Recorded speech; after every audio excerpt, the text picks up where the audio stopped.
All right, everyone, welcome back. As always, I'm Kyle, and we are going to be working on another diamond painting pen today. This here's the blank. I got to sand this piece off. I put this piece on top, clamped it down to the table to keep it as flat as I could. But obviously the pieces I cut for the blank are not all the same thickness, so got to sand this piece off, sand this square, drill the holes, and then we'll shape it into the pen. So let's get to it.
All right, ladies and gentlemen, we're going to close this video out as you watch me finish up this pen.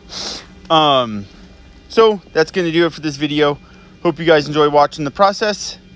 Turned it into a bit of a mini pen as part of it broke. But anyways, thanks for watching. Hope you enjoy. And as always, please be sure to subscribe and hit the bell icon. Thank you.